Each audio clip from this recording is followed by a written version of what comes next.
أشهد أن لا إله إلا الله وحده لا شريك له وأشهد أن محمدا عبده ورسوله أما بعد فأعوذ بالله من الشيطان الرجيم بسم الله الرحمن الرحيم الحمد لله رب العالمين الرحمن الرحيم مالك يوم الدين إياك نعبد وإياك نستعين اهدنا الصراط المستقيم صراط الذين أنعمت عليهم صراط الذين أنعمت عليهم غير المغضوب عليهم ولا الضالين وعد الله الذين آمنوا منكم وعملوا الصالحات لا يستخلفنهم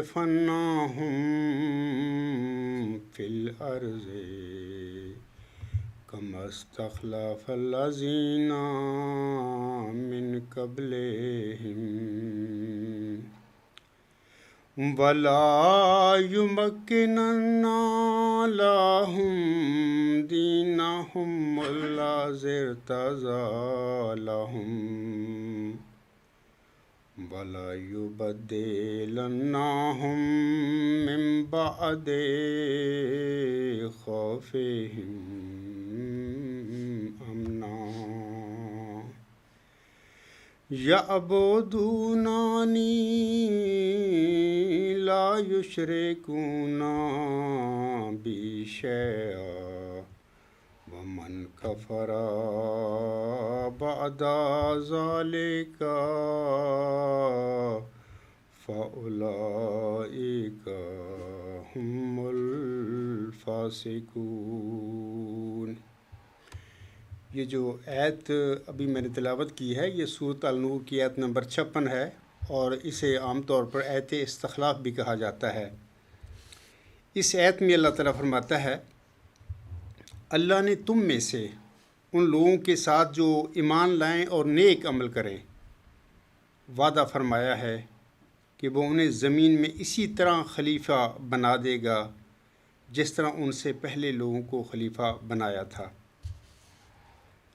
ان کے اس دین کو ان کے لیے مضبوط بنیادوں پر قائم کر دے گا جس کو اس نے ان کے لیے پسند کیا ہے، اور ان کی خوف کی حالت کو امن میں بدل دے گا۔ وہ میری عبادت کریں گے، میرے ساتھ کسی کو شریک نہیں کریں گے، اور جو کوئی اس کے بعد بھی کفر کرے تو پھر ایسے ہی لوگ فاسق ہیں۔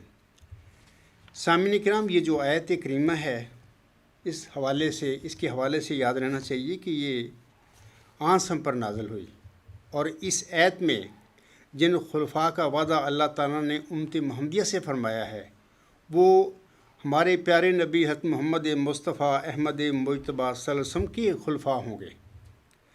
اسی سلسلے میں حکم و عدل حضرت مرزا غلام احمد علیہ السلام براہین احمدیہ روحانی خزائن جلد 1 صفحات 359 تا 360 حاشیہ نمبر 11 پر فرماتے ہیں، آپ علیہ السلام فرماتے ہیں خدا نے تم میں سے، یعنی اس آیت کا ترجمہ اور تشریح کرتے ہوئے فرماتے ہیں، خدا نے تم میں سے بعض نیکوکار ایمانداروں کے لیے یہ وعدہ ٹھہرا رکھا ہے کہ وہ انہیں زمین پر اپنے رسول مقبول کے لیے خلیفے کرے گا،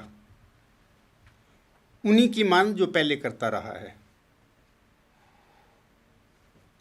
اور بعد اس کے ایماندار خوف کی حالت میں ہوں گے، یعنی بعد اس کے کہ جب بباعث وفات خاتم الانبیاء صلی اللہ علیہ وسلم کے یہ خوف دامن گیر ہوگا کہ شاید اب دین تباہ نہ ہو جائے، تو اس خوف اور اندیشہ کی حالت میں خدائے تعالیٰ خلافت حقہ کو قائم کر کے مسلمانوں کو اندیشہ ابتری دین سے بے غم اور امن کی حالت میں کر دے گا۔ وہ خالصاً میری پرستش کریں گے اور مجھ سے کسی چیز کو شریک نہیں ٹھہرائیں گے۔ حضور صلی اللہ علیہ وسلم آگے فرماتے ہیں، یہ تو ظاہری طور پر بشارت ہے، مگر جیسا کہ آیات قرآنیہ میں عادت الہیہ جاری ہے، اس کے نیچے ایک باطنی معنی بھی ہیں، اور وہ یہ ہیں کہ باطنی طور پر ان آیات میں خلافت روحانی کی طرف بھی اشارہ ہے، جس کا مطلب یہ ہے کہ ہر یک خوف کی حالت میں کہ جب محبت الہیہ دلوں میں اٹھ جائے اور مذاہب فاسدہ ہر طرف پھیل جائیں اور لوگ روبہ دنیا ہو جائیں اور دنیا کے گم ہونے کا اندیشہ ہو، تو ہمیشہ ایسے وقتوں میں خدا روحانی خلیفوں کو پیدا کرتا رہے گا کہ جن کے ہاتھ پر روحانی طور پر نصرت اور فتح دین کی ظاہر ہو، اور حق کی عزت اور باطل کی ذلت ہو، تا ہمیشہ دین اپنی اصلی تازگی پر عود کرتا رہے اور ایماندار ضلالت کے پھیل جانے اور دین کے مفقود ہو جانے کے اندیشہ سے امن کی حالت میں آ جائیں۔ تو اس سے اب قطعی طور پر ثابت ہوتا ہے کہ یہ جو آیت استخلاف ہے ہمارے پیارے نبی صلی اللہ علیہ وسلم پر نازل ہوئی، اور حکم و دل بھی اس کی تصدیق فرماتے ہیں کہ اس آیت میں جن خلفاء کا اللہ تعالیٰ نے امت محمدیہ سے وعدہ فرمایا ہے، وہ خلفاء نبی پاک صلی اللہ علیہ وسلم کے خلفاء ہوں گے۔ قیامت تک یہ سلسلہ انشاءاللہ تعالیٰ جاری و ساری رہے گا۔ سامعین کرام، خاکسار کے گزشتہ خطبہ جمعہ جو تھا وہ حکم و عدل حضرت مرزا غلام احمد اسام کے رسالہ الوصیت اور آیت اختلاف کی حقیقت حصہ ششم تھا، اور اس کا جو سب ٹاپک تھا وہ اس طرح تھا کہ مرزا بشیر الدین محمود احمد کی دو چلاکیاں اور فریب کاریاں جو انہوں نے حضرت مولوی نور الدین رضی اللہ تعالیٰ عنہ کی دور قیادت یا دور امامت میں بطور خاص کی تھیں، میں نے گزشتہ خطبہ میں اس کا ذکر کیا تھا۔ آج بھی خاکسار ان دونوں فریب کاریوں اور چلاکیوں کی تھوڑی سی مزید وضاحت بھی کرے گا، اور مزید چند اور ان کی چلاکیوں یا فریب کاریوں کا انشاءاللہ تعالی میں تذکرہ کروں گا۔ لیکن پہلے خاکسار آپ سب کو بتا دینا چاہتا ہے کہ جناب مرزا بشیر الدین محمود احمد اور اس کے جانشین ضرور حضرت مرزا غلام احمد علیہ السلام کے گھر میں پیدا ہوئے، لیکن یہ لوگ اپنے دادا جان حضرت مرزا غلام مرتضیٰ کی سوچ اور ان کی دنیا داری کا ہی تسلسل ہیں یا تسلسل تھے۔ غلام مرتضیٰ صاحب کے لیے میں کہہ دینا چاہتا ہوں کہ جناب وہ میرے آقا کے والد محترم تھے، میرے لیے بڑے معزز ہیں، لیکن یہ جو باتیں اب میں بتا رہا ہوں یہ میری باتیں نہیں ہیں، مرزا غلام احمد صاحب نے آپ فرمائی ہوئی ہیں اپنی لٹریچر میں، اور مرزا بشیر احمد نے ان کا ذکر سیرت المہدی میں کیا ہوا ہے۔ میں تو صرف یہ باتیں پڑھ کر آپ لوگوں کو سنانا چاہتا ہوں تاکہ آپ کو پتہ لگے بعض باتوں کی حقیقت کا۔ غلام مرتضیٰ صاحب سامعین کرام ساری زندگی دنیاوی جھگڑوں میں مصروف رہے، زمینوں کے مقدمے لڑتے رہے، دنیا میں نمود و نمائش کی طلب بھی تھی ان کو، اور وہ اس کے لیے جد و جہد بھی کرتے رہے۔ نماز اور روزہ کی طرف اتنا زیادہ ان کا رجحان نہیں تھا، لیکن بہرحال انہوں نے اپنے محلہ میں قادیان میں مسجد بنائی ہوئی تھی، اور یہ بھی ان کا ہے کہ انہوں نے وفات سے پہلے ایک مسجد بنائی، وہاں پر وصیت کی کہ مجھے اس کے صحن میں میری طرف تدفین کی جائے، جو میں نے غالباً پڑھا ہوا ہے، اسی قسم کی بات ہے۔ ایک دفعہ کی بات ہے، میں نے پڑھا ہے سیرۃ المہدی میں کہ ایک دفعہ ان کے پاس کوئی مہمان آیا۔ وہ مہمان بڑا پابند صلات تھا، تو ایک دفعہ انہوں نے کہہ دیا کہ مرزا صاحب آئیں نماز پڑھیں، تو اس سے میرے آقا کے والد صاحب ناراض ہو گئے، کافی ناراض ہو گئے، بھئی آپ اپنی نماز پڑھیں، میری نماز میرے ساتھ ہے۔ اس قسم کی باتیں یار یہ لکھی ہوئی ہیں مطلب کہ سیرۃ المہدی میں۔ علاوہ اس کے میں سامعین کو بتا دینا چاہتا ہوں کہ حضرت مرزا غلام صاحب ہی فرماتے ہیں اپنے لٹریچر میں کہ دنیا داری کے کاموں میں مقدموں میں الجھے رہتے تھے، بعض دفعہ مقدمات میں اپنے بیٹے مرزا غلام احمد علیہ السلام کو بھی بھیج دیتے تھے۔ اسی طرح کا ایک مقدمہ تھا درختوں کا۔ ان کے مظاہرین کہتے تھے کہ جناب یہ درخت بھی فصلوں کی طرح فصل ہیں، تو ان میں ہمارا حصہ ہے، جیسے کھیتی میں ہوتا ہے اس میں بھی حصہ ہے۔ تو غلام مرزا صاحب کہتے تھے کہ نہیں، یہ ہماری فصل ہے، آپ کا حصہ صرف کھیتی میں ہے۔ باہر مقدمہ شروع ہو گیا تو ایک دفعہ انہوں نے اپنے بیٹے مرزا غلام احمد صاحب کو تاریخ پر بھیج دیا، تو وہاں پھر ان سے بیان لیا مجسٹریٹ نے یا جج نے، تو انہوں نے کہہ دیا، اپنے والد کی سوچ کے برخلاف کہہ دیا، تو میں تو سمجھتا ہوں کہ یہ درخت بھی فصل کا حصہ ہے، تو لگتا ہے کہ یہ جیسے کھیتی باڑی میں حصہ ہے مظاہرے کا، اس درختوں میں بھی ہونا چاہیے۔ تو یہ بیان دے کے آ گیا، تو ظاہر ہے کہ مقدمہ تو ان کے مظاہروں کے حق میں ہو گیا، تو کافی خفا ہوئے ان کے والد صاحب۔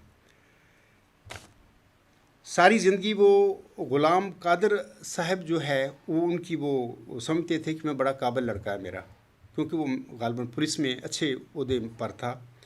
تو باقی غلام احمد کے بارے میں کچھ اچھے تاثرات نہیں تھے۔ سامعین کرام، بعض جسمانی بیماریاں جو ہوتی ہیں نا، ایسا ہوتا ہے، یہ میڈیکل کی دنیا میں یہ بڑی ثابت شدہ باتیں ہیں کہ بعض اوقات اپنی نسل میں اپنی وہ جو ہوتی ہے تسلسل ہوتا ہے، اس میں بعض اوقات جم کر جاتی ہیں، بعض اوقات کسی انسان کو نہیں لگتی۔ مثلا شوگر کی بیماری ہے، بعض اوقات ایسا ہوتا ہے کہ نسل میں بیماری ہے، بعض اوقات ایک ایسا فرد پیدا ہوتا ہے اس کو نہیں ہوتی۔ ایسی دوسری بیماریاں بھی ہوتی ہیں۔ ویسے ہی جس طرح یہ دنیاوی فزیکل بیماریوں کا حال ہے، ایسے ہی روحانی بیماریاں، دنیا داری کی بیماریاں جو ہوتی ہیں ایسے ہی ہوتی ہیں۔ بعض یہ دنیا داری کی بیماریاں بعض لوگوں کو خاندانی نسلی ہوتی ہیں، لیکن بعض اوقات ایسا بھی ہوتا ہے کہ نسل میں کسی انسان کو وہ بیماری نہیں لگتی، جیسے کہ ہمارے آقا حضرت مرزا غلام احمد صاحب کی مثال زندہ موجود ہے ہمارے سامنے کہ دنیا داری کی بیماری ان کے نزدیک نہیں آئی ساری زندگی، باقی آگے پیچھے ان کی اولاد میں بھی، ان سے پہلے بھی یہ دنیا داری کی جو بیماریاں ہیں ان میں یہ لوگ ملبس رہے ہیں۔ غلام قادر لائق تھا، وہ غالباً کوئی اچھا عہدہ تھا ان کا پولیس میں، لیکن ان کے بالمقابل مرزا غلام احمد علیہ السلام جو تھے اپنے باپ کی نظر میں ایک مسیطر تھے۔ میں نے پڑھا ہے سیرۃ المہدی میں حضرت مرزا غلام احمد علیہ السلام میرے آقا اپنے بڑے بیٹے سلطان احمد کو پڑھایا کرتے تھے، تو ایک دفعہ غصے میں غلام مرتضیٰ صاحب کہتے ہیں اپنے پوتے کو کہ سلطان احمد آئندہ سے آپ نے میرے سے پڑھنا ہے، میں نے سب کو ملا نہیں بنانا۔ یہ ان کی میں سوچ کی باتیں کر رہا ہوں۔ یہ جو میں نے کہا ہے کہ یہ جو مرزا بشیر الدین محمود احمد اور اس کے جو جانشین سارے وہ ایک ہی خاندان ہے، یہ سارے مرزا غلام احمد صاحب کے گھر میں ضرور پیدا ہوئے، لیکن میں آپ کو یقین دلاتا ہوں کہ یہ مرزا غلام مرتضیٰ کی سوچ اور ان کی دنیاوی نمود و نمائش جو تھی، ان کے جذبے تھے، یہ ان کا تسلسل ہے۔ ان کا مرزا غلام احمد صاحب کی روحانیت سے، ان کی احمدیت سے ان کا کوئی تعلق نہیں ہے۔ اور میں آپ لوگوں کو میں ثبوت کے طور پر ایک حوالہ پڑھ دیتا ہوں۔ یہ جو حوالہ ہے ضمیمہ انجام آتم، عربی اور فارسی کی یہ کتاب ہے، تو اس کے 223 اور 224 صفحات پر حضور ہم لکھتے ہیں، آپ علیہ السلام فرماتے ہیں، میرے رب نے مجھے خبر دی ہے کہ میرا کنبہ ایک دفعہ پھر فساد کی طرف لوٹ جائے گا۔ اب خود کہہ رہے ہیں وہ تو، اور وہ خباثت اور اناد میں بڑھ جائے گا۔ پس اس دن رب العباد اپنا فیصلہ جو اس نے مقدر کیا ہے اس کو صادر فرمائے گا، اس کی عطا کو کوئی نہیں روک سکتا، اور میں دیکھتا ہوں کہ وہ اپنی پہلی خصلتوں کی طرف مائل ہو گئے ہیں اور ان کے دل سخت ہو گئے ہیں جیسے جاہلوں کی عادت ہے۔ انہوں نے خوف خدا کے ایام کو فراموش کر دیا اور وہ تکذیب اور زیادتی میں بڑھ گئے، پس اللہ اس وقت اپنا امر نازل کرے گا جب وہ دیکھے گا کہ وہ غلو میں بڑھ گئے، اور اللہ ایسا نہیں وہ کسی قوم کو عذاب دے جب کہ وہ اس سے ڈرنے والی ہو۔ یہ جو الفاظ میں نے پڑھے ہیں حضور صاحب کے اپنے لکھے ہوئے ہیں، ایک قسم کی آئندہ زمانے کے لیے ان کی ایک پیش گوئی ہے اپنی اولاد کے لیے۔ آپ دیکھیں مولوی نور الدین رضی اللہ تعالیٰ عنہ کی وفات کے بعد سے جو قیادت کا جو سلسلہ شروع ہوا جماعت احمدیہ نے، وہ بشیر الدین محمود نے قبضہ کیا۔ قبضہ کرنے کے بعد جو سلسلہ اب تک چلا رہا ہے، ان لوگوں کے آپ اطوار دیکھیں، ان کے رویے دیکھیں، ان کی سوچ دیکھیں، ان کی فکر دیکھیں، ان میں روحانیت کا بھی دیکھیں جائزہ لے کے کوئی ہے ان میں۔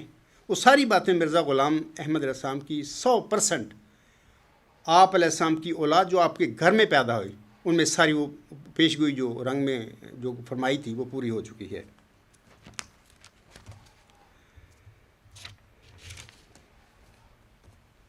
سامعین کرام، آج کا جو خطبہ جمعہ ہے، اس سے میں بتا دینا چاہتا ہوں کہ آج جماعت احمدیہ اصلاح پسند جو جرمنی ہے اس کا نواں مطلب انٹرنیشنل جلسہ سالانہ کا آغاز ہو رہا ہے۔ آج میں اسی جلسہ سالانہ میں یہ خطبہ جو جمعہ ہے وہ پڑھ رہا ہوں۔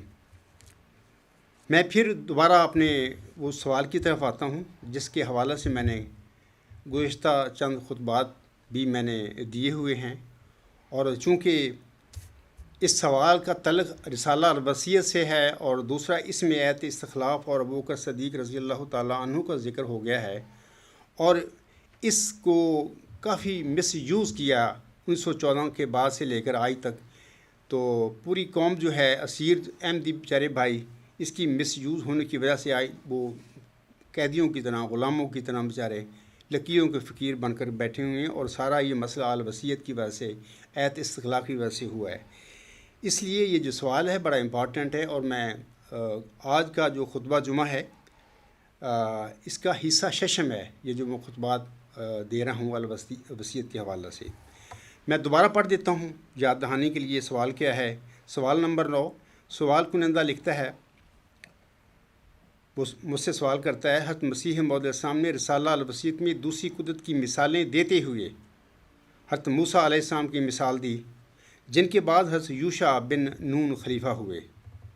حضرت محمد صلی اللہ علیہ وآلہ وسلم کی مثال دی، جن کے بعد حضرت ابوبکر خلیفہ ہوئے، اور حضرت عیسیٰ علیہ السلام کی مثال دی، جن کے بعد بھی خلافت جاری ہوئی۔ تو پھر حضرت مرزا صاحب کے بعد جاری ہونے والی خلافت پر کیوں اعتراض کیا جاتا ہے؟ تو میں آج سے پہلے 5 خطبات اس موضوع پر اس سوال کے جواب کے لیے دے چکا ہوں، اور جواب کافی مدلل ہیں، شافی ہیں، کافی ہیں، لیکن میں چاہتا ہوں کہ جتنا زیادہ الہامی پیش کی مسلم موعود کے حوالے سے جماعت کو گمراہ کیا گیا ہے جماعت احمدیہ میں، بالکل اتنا ہی ایت استخلاف کی وجہ سے لوگوں کو گمراہ کیا گیا ہے۔ یہ دونوں بہت بڑے میجر مطلب کہ تدبیریں تھیں ان لوگوں کی، کہ جن کی وجہ سے انہوں نے حضرت مرزا غلام صاحب کے جو سادہ ماننے والے لوگ تھے ان کو گمراہ کیا۔ تو اس لیے میں زیادہ ایت استخلاف اور رسالہ الوصیت کے حوالے سے یہ خطبات کا سلسلہ بار بار دہرا رہا ہوں، تاکہ لوگوں کے ذہن کھلیں، لوگوں کو پتہ لگے کہ ہمارے ساتھ کیا ہو گیا ہے۔ ہم نے تو ایک روحانی وجود کو مانا، وہ صادق تھا، اس کو ماننے کے نتیجے میں اس کی اولاد نے ہمارے ساتھ کیا کیا۔ تو بہرحال پہلے تو یہ یاد رکھے سامعین کرام کہ دین اسلام آن سے پر نازل ہوئے، وہ بانی اسلام تھے۔ مرزا غلام احمد اسلام صرف آپ کے غلام تھے، آپ کے خلیفہ تھے۔ ایت استخلاف آن سم پر نازل ہوئی، مرزا غلام احمد اسلام پر نہیں نازل ہوئی۔ اور علاوہ اس کے دین اسلام کے علاوہ یاد رکھیں کہ امت محمدیہ میں کسی مجدد، کسی مصلح، کسی مسیح موعود، کسی مہدی موعود کی خلافت کا سلسلہ جاری ہو ہی نہیں سکتا۔ اگر کوئی کرتا ہے تو اس کا مطلب یہ ہے کہ وہ خاتم الانبیاء حضرت محمد مصطفیٰ احمد مجتبیٰ صلی اللہ علیہ وسلم کے مقام و مرتبہ پر حملہ کرتا ہے، ایک لحاظ سے، کیونکہ قیامت تک لیے یہ سلسلہ جو ہے خلافت کا اللہ تعالیٰ نے محمد صلی اللہ علیہ وسلم سے وعدہ فرمایا ہے کہ میں تیری امت میں تیرے خلیفے مقرر کرتا رہوں گا۔ ایسے ہی کما سے بتا دیا جیسے میں نے موسوی سلسلہ میں پہلے حضرت موسیٰ السلام کے بعد خلیفے مقرر فرمائے تھے۔ اگر قبرستانی جماعت میں کسی کو حضرت مسیح موعود کے بعد ان کی خلافت جاری کرنے کا شوق ہو اپنے مقاصد مضمون پورے کرنے کے لیے، تو وہ یہ شوق دین اسلام سے علیحدہ ہو کر یا احمدیت کو دین اسلام کے بالمقابل ایک نیا دین اور ایک نیا مذہب کا اعلان کر کے وہ کر سکتا ہے، یہ بات کر لے، لیکن یہ اس کو اعلان کرنا پڑے گا۔ لیکن اسلام کا نام لے کر اسلام میں پھر آنسم کی مقام و مرتبہ پر حملہ کرنا، یہ ایک زیادتی اور بہت ظلم ہے لوگوں پر۔ بھئی بلے نام لیتے ہو محمد صلی اللہ علیہ وسلم کا، ایت اختلاف کا نام لے کر خلافت جاری کرتے پھر رہے ہو مرزا غلام محمد علیہ السلام کی، جن کا تو یہ دعویٰ ہی تھا کہ میں نے سب کچھ محمد صلی اللہ علیہ وسلم سے پایا ہے۔ وہ پیشوا ہمارا جس کا ہے نور سارا، نام اس کا ہے محمد، دل بر میرا یہ ہے، یا اس کی خلافت کا کیا؟ تو وہ تو خود 13ویں خلیفہ تھے اسی سلسلے کے، جو ایت اختلاف کے حوالے سے اللہ تعالیٰ نے امت محمدیہ میں سلسلہ روحانی خلافت کا جاری فرمایا۔ پہلے 2 صدی ہجری کے سر پر حضرت عمر بن عبدالعزیز رحمہ اللہ تھے، اور یہ مرزا غلام صاحب 14ویں صدی کے سر پر 13ویں خلیفہ تھے۔ تو جو آنسم کے خلیفے ہیں ان کی آگے خلافتیں شروع کر کے بیٹھنا اور لوگوں کو مذہب کے نام پر اور خلافت کے نام پر بطور خاص مروب کر کے اور لوگوں کو غلام بنا لینا، ان کو مس یوز کرنا، ان کو لوٹنا اور اپنی دنیا کمانا اس دین کے پردے میں، یہ بہت بڑا ظلم ہے لوگوں پر۔ علاوہ اس کے سامعین کرام، جیسے کہ میں پہلے بھی کہہ چکا ہوں، قبرستانی جماعت میں جتنا الہامی پیش کی مسیح موعود کا مس یوز ہوا ہے، اگر اس سے زیادہ نہیں تو کم از کم اس سے اتنا ہی ایت اختلاف کو مس یوز کر کے لوگوں پر ظلم کیا گیا، اس کو گمراہ کیا گیا لوگوں کو۔ اور یہ جو میں باتیں کہہ رہا ہوں، اگر میرے مخالفین جو ہیں جماعت احمدیہ قبرستان کے کوئی مولوی، کوئی خلیفہ، کوئی عالم، کوئی بھی، میں میدان میں کھڑا ہوں، آئیں میدان میں آ کے مجھے غلط کر کے دکھائیں، مجھے غلط ثابت کر کے دکھائیں۔ انشاءاللہ تعالیٰ جو میں کہہ رہا ہوں اللہ تعالیٰ کے انکشافات کے روشنی میں کہہ رہا ہوں، اور یہی سچ ہے۔ سامعین کرام، آج کے خطبہ جمعہ کا جو موضوع ہے اس میں یہ ہے سب ٹاپک، ایت استخلاف میں نیک اور صالح مومنوں سے خلیفہ بنانے کا وعدہ فرمایا گیا ہے، نہ کہ مکاروں اور فریب کاروں کے ساتھ کوئی وعدہ۔ یہ بات یاد رکھنے والی ہے۔ میں گزشتہ خطبہ جمعہ میں 2 مرزا بشیر الدین محمود احمد کی جو چلاکیاں تھیں یا فریب کاریاں تھیں اس کا ذکر کر چکا ہوں۔ آج میں تھوڑی سی ان کی وضاحت کروں گا۔ مرزا بشیر الدین محمود احمد کا کذب اور فراڈ نمبر 1، پہلی چلاکی یا فریب کاری کا تعلق قدرت ثانیہ سے متعلقہ بورڈ لگانے کے متعلق تھا۔ سامعین کرام، الوصیت میں قدرت ثانیہ کی 2 نشانیاں مصنف نے بیان فرمائی ہیں، یعنی حضرت مرزا غلام صاحب نے۔ پہلی نشانی کہ یہ آسمان سے نازل ہوگی، اور دوسری نشانی کہ یہ قدرت ثانیہ دائمی ہوگی۔ یہ دونوں نشانیاں کسی بھی انتخابی جو خلافت ہے، قیادت ہے، امامت ہے، اس میں پوری نہیں ہو سکتی۔ یہ صرف نہ کسی بادشاہت میں، ملوکیت میں پوری ہو سکتی ہیں، یہ صرف الہامی خلافت جو اللہ تعالیٰ کھڑے کیا کرتا ہے ان میں یہ چیزیں پوری ہوتی ہیں۔ اول تو یہ جو لوگ ہیں جنہوں نے مولوی نور الدین رضی اللہ تعالیٰ عنہ کی وفات کے بعد جماعتی قیادت پر قبضہ کیا، اول تو وہ نام نہاد خلافت جسے نہ حضرت مرزا صاحب علیہ السلام اپنی بات جاری کر سکے تھے، نہ وہ کر سکتے تھے، نہ انہوں نے اپنی رسالہ الوصیت میں اس کا کچھ ذکر کیا ہوا ہے۔ ایت استخلاف اور حضرت ابوبکر صدیق رضی اللہ تعالیٰ عنہ کے ذکر کا چکمہ دے کر پہلے خلافت کا جواز پیدا کیا گیا 1914 سے، پھر اپنی اس نام نہاد خلافت کو یا بدعتی خلافت کو پکا، مستحکم اور دائمی بنانے کے لیے اس پر قدرت ثانیہ کے رنگ کیے گئے، لبادے چڑھائے گئے، اس کو قدرت ثانیہ کے رنگ دیے گئے۔ وہ اس طرح کہ مولوی نور الدین رضی اللہ تعالیٰ عنہ کی انتخاب کی جگہ انہوں نے قیادت پر قبضہ کرنے کے ساتھ ہی وہاں پر مقام ظہور قدرت ثانیہ کا جھوٹا اور جعلی بورڈ لگایا تھا۔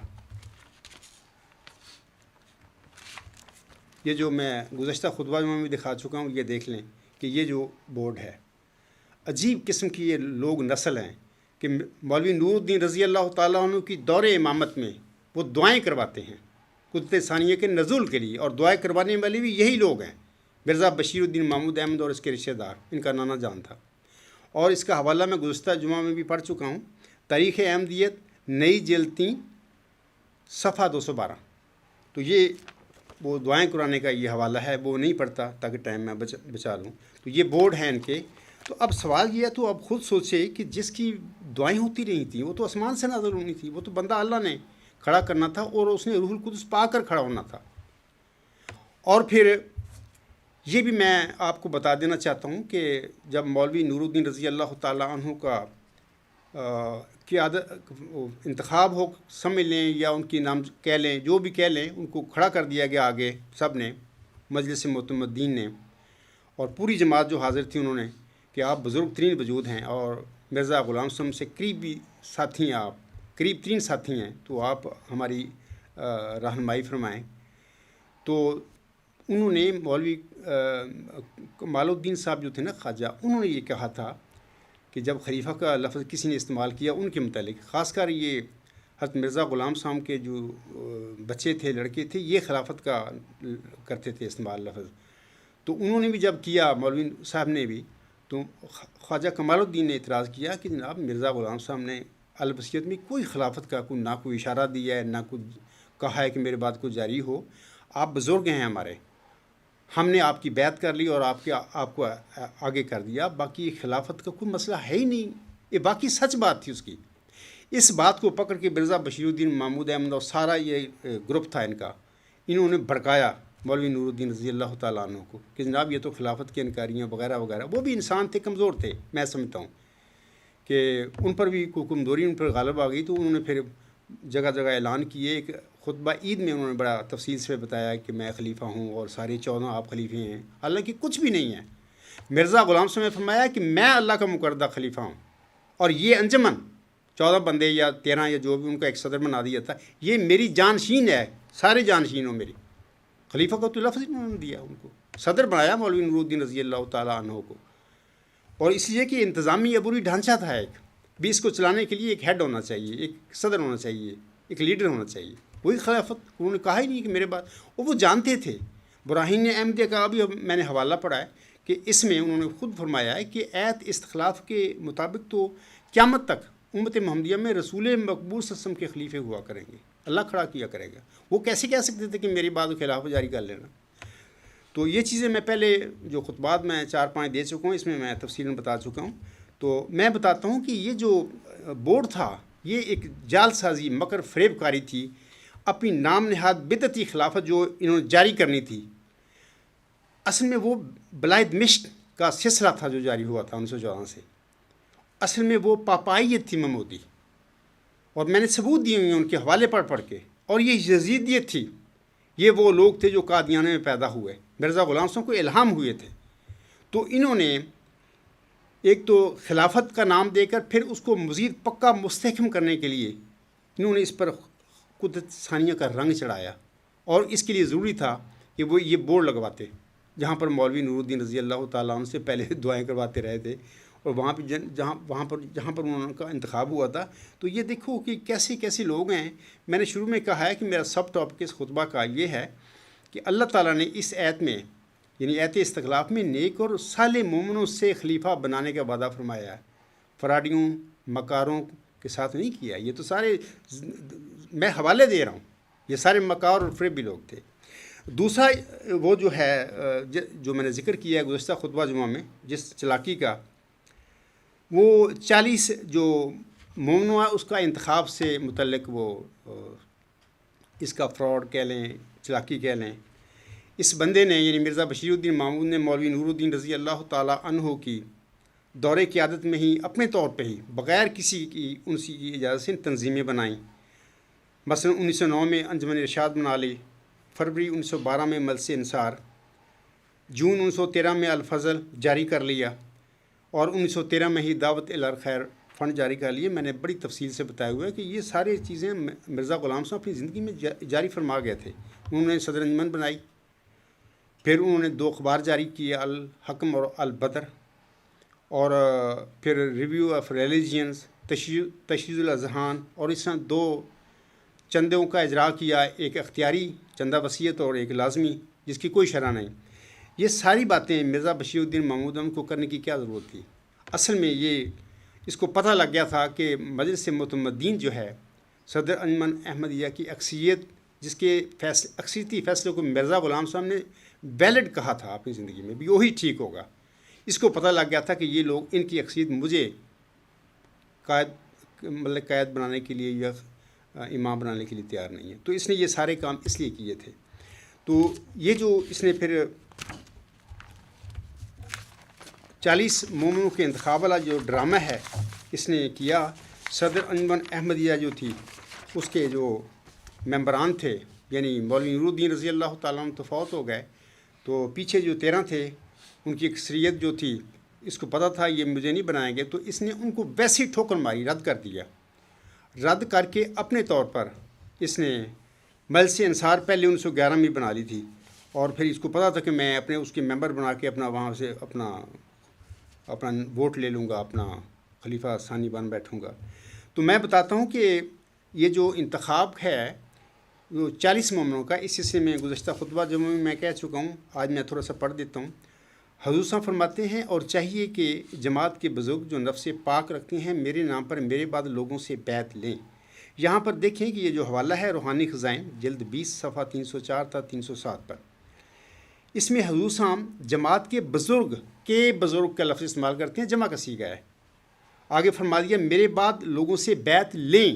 یہاں پر ایک شخص کی، فرد کی بات نہیں ہو رہی، جمع کی ہو رہی ہے، اور بہت سارے لوگ ہوں گے. حضور صاحب سمجھتے تھے کہ میرے بعد ایٹ اے ٹائم جو یہ ذمہ داری نبھائیں گے. نیچے تشریح کرتے ہیں حضور صاحب کہ ایسے لوگوں کا انتخاب، پھر یہاں پر ایسے لوگوں کا انتخاب جمع کا صیغہ ہے، مومنوں کے اتفاق رائے پر ہوگا. پس جس شخص کی نسبت 40 مومن اتفاق کریں گے کہ وہ اس بات کے لائق ہے کہ میرے نام پر لوگوں سے بیعت لے، وہ بیعت لینے کا مجاز ہوگا، اور چاہیے کہ وہ اپنے تئیں دوسروں کے لیے نمونہ بناوے. یہاں پر بھی جمع کا صیغہ ہے، بہت سارے لوگوں کی بات ہے. حضور صاحب فرماتے تھے کہ میرے بعد مطلب کہ صدر انجمن تو قادیان میں ہوگی، اس کا صدر ہوگا، تو باقی جماعتیں جو بر صغیر میں ہیں ان کی جہاں جہاں جتنی تعداد ہوگی وہاں پر وہ 40 مومن جو ہیں اپنے میں سے ایک نیک شخص کو، مومن کو منتخب کر لیں گے. وہ ان کا لیڈر ہوگا، ان کا قائد ہوگا، امیر ہوگا، صدر ہوگا. تو پھر وہ میرے نام پر بیعت لے کر میری جو مشن ہے میرا اس کو آگے بڑھائے گا، اور لوگ بھی اس میں داخل ہوتے جائیں گے. یہ اصل میں 40 مومنوں کے انتخاب کا یہ فلسفہ تھا. لیکن بشیر الدین محمود نے پھر اپنی مجلس انصار بنا کے، اور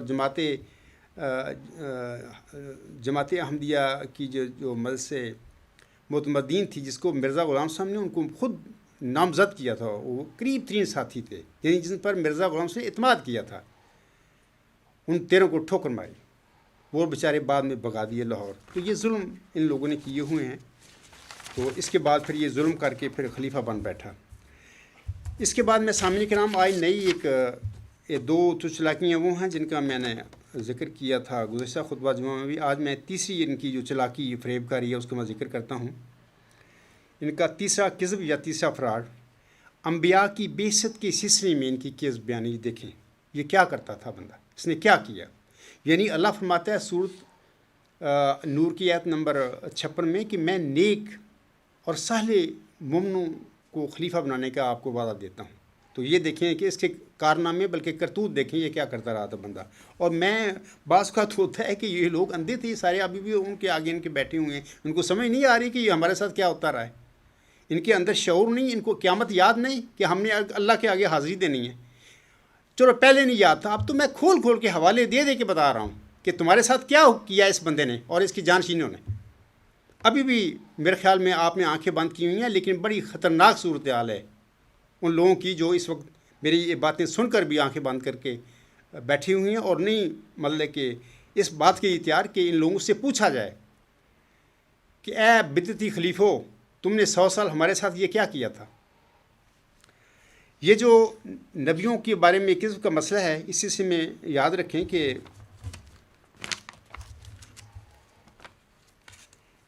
پہلے تو یہ حوالہ دیتا ہے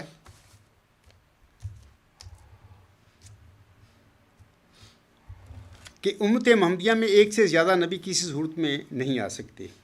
ٹھیک ہے، یہ حوالہ یہ 1914 میں اس کا بیان ہے. اور اس کا حوالہ ہے تشیع الاذان مارچ 1914 صفحہ 31 تا 32۔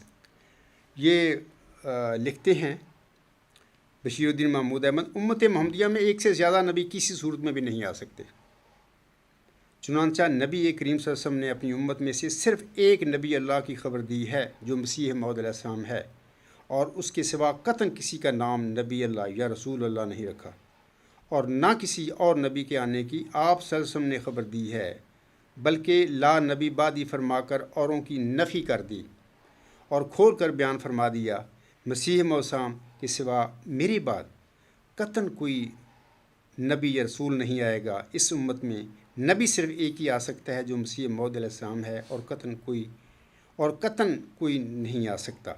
یہ 1914 میں یہ اس کا بیان ہے، ظاہر چھپا ہے، لوگوں کو یہ کر رہا تھا، بتا رہا تھا لوگوں کو باتیں، اور غالباً ہو سکتا ہے کہ یہ مارچ میں ہی اپنا قیادت پر اس نے قبضہ بھی کیا ہو۔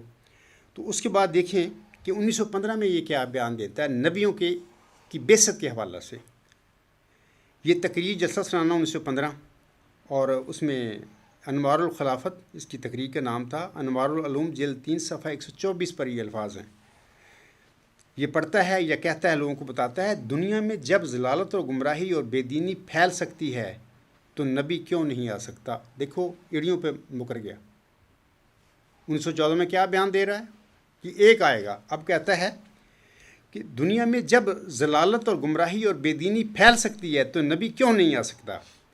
جس وقت ضلالت و گمراہی پھیلتی رہی ہے اور لوگ خدا تعالیٰ کو بھلا دیتے رہے ہیں اور فسق و فجور میں پھنس جاتے رہے ہیں، اسی وقت نبی آتا رہا ہے۔ اسی طرح اب بھی جب ایسا ہوگا کہ دنیا خدا تعالیٰ کو چھوڑ دے گی، آنسم کو بھلا دے گی اور گند اور پلیدیوں میں مبتلا ہو جائے گی، اس وقت نبی آئے گا اور ضرور آئے گا۔ آج کل جماعتی مجھے قبرستان کو موت کیوں پڑی ہوئی ہے؟ نبی تو رہی بات کی بات، وہ مجدد کے بھی تیار نہیں ہے۔ جو کوئی بیچارہ امتی نبی ایک قسم کا ہوتا ہے، حضرت مرزا غلام احمد علیہ السلام حکم و عدل کے حوالہ کے مطابق، فتویٰ کے مطابق، تو آج ان کو وہ امتی نبی بھی گوارا نہیں، وہ مجدد بھی گوارا نہیں۔ یہ کیا بیان تھے اس کے؟ 1914 کا بیان، 1915 کا بیان، اب ایک اور بیان میں 1921 کا پڑھ کر آپ لوگوں کو سناتا ہوں۔ 1921 میں اپنی کتاب آئینہ صداقت انوار العلوم جلد 6 صفحہ 124 پر یہ شخص فرماتا ہے، یہ بھی یاد رکھو کہ مرزا صاحب علیہ السلام نبی ہیں، اور بحیثیت رسول اللہ صلی اللہ علیہ وسلم کے خاتم النبیین ہونے کے آپ صلی اللہ علیہ وآلہ وسلم کی اتباع سے آپ علیہ السلام کو نبوت کا درجہ ملا ہے، اور ہم نہیں جانتے کہ اور کتنے لوگ یہی درجہ پائیں گے، ہم انہیں کیوں نبی نہ کہیں۔ اب پھر میرا سوال ہے جماعتی احمدیہ قبرستان کے بھولے والے اور سادہ احمدیوں سے کہ اب اپنے خلیفہ نام نہاد بدعتی اور یہ مولوی سے پوچھو کہ اب تمہیں کیوں موت پڑ گئی ہے؟ تمہارے تو یہ بیانات تھے، یہ 1921 کا بیان ہے۔ اب دیکھیں کہ اس انسان کے قول و فعل میں کتنا تضاد ہے۔ اللہ تعالیٰ نے سورت صف میں فرمایا ہوا ہے، اللہ تعالیٰ فرماتا ہے، یا ایھا الذین آمنوا لما تقولون ما لا تفعلون کبر مقتا عند اللہ ان تقولوا ما لا تفعلون۔ اے لوگو جو ایمان لائے ہو، تم کیوں وہ کہتے ہو جو تم کرتے نہیں؟ اللہ کے نزدیک یہ بڑا گناہ ہے کہ تم وہ کہو جو تم کرتے نہیں۔ اب دیکھیں، یہ میں نے صرف انبیاء کی بعثت کے حوالہ سے اس شخص کی چلاکی، فراڈ، کذب بیان کی ہے کہ 1914 میں کچھ کہتا ہے کہ صرف مرزا صاحب ایک امت محمدیہ میں نبی ہیں جس کی آنسوں نے خبر دی ہے۔ 1915 میں وہ کہتا ہے نبی آتے رہیں گے، جب بھی گند اور پلیدی پیدا ہوگی مذہب میں یا دین میں تو وہ آئیں گے۔ اور پھر 1921 میں آئینہ صداقت کا میں نے حوالہ پڑھا ہے کہ وہ کہتا ہے کہ پتہ نہیں آئندہ کتنے نبی آئیں گے۔ اب دیکھیں، آئندہ تو بات کی بات ہے، ابھی ان لوگوں نے کیا کیا؟ انہوں نے مجددیت یعنی امتی نبوت کا ایک دروازہ تھا، یعنی وہ ضروری ہے، ایت استخلاف کے مطابق وہ لوگ اللہ کے وعدے کے مطابق دنیا میں کھڑے ہوتے ہیں، اللہ کھڑا کرتا ہے تو وہ کھڑا ہوتے ہیں، تو وہ بھی ان کو گوارا نہیں۔ تو اس قسم کے جو فراڈ اور جال سازیاں کرنے والے لوگ ہیں، ان سے اللہ تعالیٰ نے ایت استخلاف میں وعدہ خلیفہ بنانے کا نہیں لیا۔ پہلی بات تو یہ ہے کہ محمد صلی اللہ علیہ وسلم کے یہ خلیفے ہیں، نہ کسی مجدد کے خلیفے ہو سکتے ہیں، نہ کسی مسلح کے، نہ مسیح موعود کے، نہ امام مہدی کے ہو سکتے ہیں۔ یہ سارے خود جو لوگ ہیں، جتنے مجددین ہیں، یہ سارے خود عاصم کے خلیفے ہیں، ان کے بعد کوئی خلافت نہیں ہو سکتی، اس سے چل ہی نہیں سکتا۔ میں ایک بفرض محال فرض کر لیں کہ چلو جی جاری ہوتی ہے، اللہ جاری کرتا ہے، تو جاری وہ کرتا ہے نیک لوگوں کے ساتھ اس نے وعدہ کیا ہوا ہے، فراڈیوں کے ساتھ تو نہیں کیا انہوں نے۔ تو میرا اپنے احمدی قبرستانی بھائیوں سے سوال ہے کہ غصہ نہ کیا کریں میری باتوں کا، میں جو بات کہتا ہوں دلیل سے کہتا ہوں، میں میدان میں کھڑا ہوں، لاؤ ان کو اپنے موالیوں کو، 100 سال تم نے اپنے چندوں کے ساتھ ان کے پیٹ پالے ہیں، یہ کہاں ان کو موت پڑ گئی ہے؟ اب اپنے خلیفوں کو نکالو باہر، آپ میری جو باتیں ہیں جو میں دلائل کے ساتھ بیان کرتا ہوں ان کو جڑلا کر دکھائے، ورنہ اگر یہ نہیں کر سکتے تو کم از کم اتنا ہی کرو، اس پر لاند بھیجو، اس دجل پر جس کے چنگل میں آپ پھنسے بیٹھے ہو۔ اس کے بعد میں سامنے کرام ایک اور اس کی جو چوتھی فریب کاری جو ہے اس کا میں اب ذکر کرتا ہوں، وہ یہ ہے کہ مجددین کی بعثت کے حوالے سے بھی اس نے کذب بیانیاں کی، جھوٹ بولے۔ کبھی کہا کہ مجدد آئیں گے، آتے رہیں گے، کبھی کہا کہ ہر صدی کے سر پر جو مجدد مبعوث ہوتا ہے وہ عاصم ہی اصل میں ان کا وہ خود ہی ہوتے ہیں، عاصم ہی کا ہی اصل میں، اور دوبارہ بروزی رنگ میں یا ذیلی رنگ میں عاصم کا ہی بعثت ہوتی ہے، یہ بھی فرماتے ہیں۔ اور پھر جب خلیفہ تو بن گئے تو 1914 میں ہی نامزد، جب الہامی پیشگی مسلم موعود برزخی غلام کی پیشگی کے متعلق قبضہ کر لیا تو 1947 میں پھر کسی نے سوال کیا کہ جناب کیا خلیفہ کے ہوتے مجدد آ سکتا ہے، تو فوراً پاؤں پر ہی مکر گیا اس پاس۔ میں آپ لوگوں کو پڑھ کر سناتا ہوں وہ حوالے۔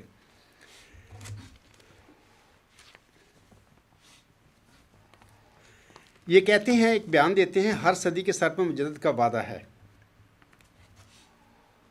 یہ تفسیر کبیر جلد 19 صفحہ 319 کہتے ہیں، حدیثوں میں آتا ہے کہ ہر صدی کے سر پر دنیا کو ایک ہوشیار کرنے والے کی ضرورت پیش آ جاتی ہے، اور اسلام میں اس ضرورت کو پورا کرنے کے لیے اللہ تعالیٰ ہر صدی کے سر پر مجدد بھیجتا رہے گا۔ ان مجددوں کے متعلق بھی اس ایت یعنی سورۃ القدر ایت نمبر 1 میں پیشگوئی موجود ہے، کیونکہ وہ بھی جزوی طور پر محمد رسول اللہ صلی اللہ علیہ وآلہ وسلم کے قائم مقام ہوتے ہیں، اور ایک جزوی تاریک رات میں ان کا ظہور ہوتا ہے۔ آپ نے سن لیا حوالہ اس کا، آگے دیکھیے وہ کیا کہتے ہیں۔ یہ دوسرا حوالہ ہے ان کا، اس میں وہ کہتے ہیں کہ حدیث مجددین کے مطابق ہر صدی کے سر پر رسول اللہ صلی اللہ علیہ وسلم کی ہی بعثت اصل میں ہوتی ہے، کسی آپ کی غلام کے روپ میں۔ وہ لکھتے ہیں تفسیر کبیر جلد 10 صفحہ 391، اسی کی طرف رسول کریم صلی اللہ علیہ وسلم نے اس حدیث میں فرمایا ہے کہ ان اللہ یبعث لہذہ الامۃ علی راس کل مئۃ سنۃ من یجدد اللہ دینہا۔ ابو داؤد کتاب الملاحم، یعنی اللہ تعالیٰ میری امت میں ہر 100 سال کے بعد کوئی نہ کوئی شخص ایسا مبعوث کرے گا جو اس صدی کی غلطیوں کو جو کہ دین کے بارے میں لوگوں کو لگ گئی ہوں گی دور کر دے گا۔ یہ کام یہ عاجز بھی آج اسی کے لیے اللہ نے مجھے مبعوث فرمایا، اسی کے لیے مجھے کھڑا کیا، اور اسی واسطے اللہ کے اعزاز ہے، اللہ کی رحمت ہے مجھ پر، اس نے اپنی رحمت کی چادر مجھ پر لپیٹ دی، مجھ جیسی امی انسان سے وہ کام لے رہا ہے، اور یہی میں کام کر رہا ہوں کہ جو گند ڈالا مرزا غلام صاحب کی احمدیت میں، ان لوگوں نے جو انہوں نے اسلام میں بھی بلکہ گند ڈال دیا ہے، اس گند کو میں احمدیت اس کو چہرے کو میں صاف کرتا پھر رہا ہوں، اور اس میں کچھ نہیں، مجھے اللہ کی رضا چاہیے، مجھے کچھ ہی دنیا کی ضرورت نہیں ہے، نہ کسی نمود و نمائش کی ضرورت ہے، نہ وہ عہدوں کی ضرورت ہے، صرف اللہ کی رضا کی، وہ مجھ سے راضی ہو جائے، میں اپنی زندگی کا مقصد پا لی۔ آگے کہتے ہیں کل بھی اسی طرف اشارہ کرتا ہے، گویا اس حدیث کے مطابق رسول کریم صلی اللہ علیہ وسلم کم سے کم ہر صدی کے سر پر دنیا میں ظاہر ہوں گے۔ اب انہوں نے کیوں مطلب کہ تالے بند کر دیے ہیں رسول وسلم کے نزول کے لیے؟ کتنے ظالم لوگ ہیں، مذہب کے نام پر دکانداریاں بنا کر بیٹھے ہوئے ہیں، اور دنیا کماتے پھر رہے ہیں دنیا کے مذہب کے نام پر، جس کو مرزا غلام صاحب نے انتہائی سخت ناپسند فرمایا ہے اپنی تحریروں میں۔ آگے کہتے ہیں کہ اس حدیث کے مطابق رسول کریم صلی اللہ علیہ وسلم کم سے کم ہر صدی کے سر پر دنیا میں ظاہر ہوں گے، اور وہ لوگ جو آپ کے بتائے ہوئے رستہ کے خلاف چلنے والے ہوں گے ان کو چیلنج کریں گے، جیسے آج کل میں چیلنج کر کے کھڑا ہوں ان کو کہ نہیں، تمہارا رستہ ہی غلط ہے، تمہارا قبلہ ہی غلط ہے، تم نے اپنا قبلہ بدل لیا، تم نے اپنا راستہ بدل لیا، تم اسلام کو چھوڑ دیا، تم لوگوں نے، تم نے احمدیت کو چھوڑ دیا۔ میں چیلنج کر کے کھڑا ہوں، یہ محمد صلی اللہ علیہ وسلم کا راستہ نہیں جو تم نے اختیار کیا ہوا ہے۔ آگے کہتے ہیں ان کو چیلنج کریں گے کہ میں تمہارے طریق کو کبھی اختیار نہیں کروں گا، اور اسی طریق کو اختیار کروں گا جو خدا نے مجھے بتایا ہے، اور اس طرح اسلام ہر زمانہ میں دھل دلا کر پھر نیا بن جایا کرے گا۔ اے میرے سادہ احمدی بہنوں بھائیوں، کیا تمہیں پسند نہیں ہے کہ تم اسلام جو دوبارہ دھل دلا کے نئے کی طرح ہو جائے، اور احمدیت جس میں گند ڈال دیے گئے ہیں، احمدیت کا چہرہ بھی مصفح ہو جائے؟ کیا تمہیں پسند نہیں ہے چیز؟ میں وہی کو کام کر رہا ہوں، میں کیا کر رہا ہوں تمہارے ساتھ؟ یہ تمہارے سب جھوٹے لوگ ہیں جن کے پیچھے تم چلتے پھر رہے۔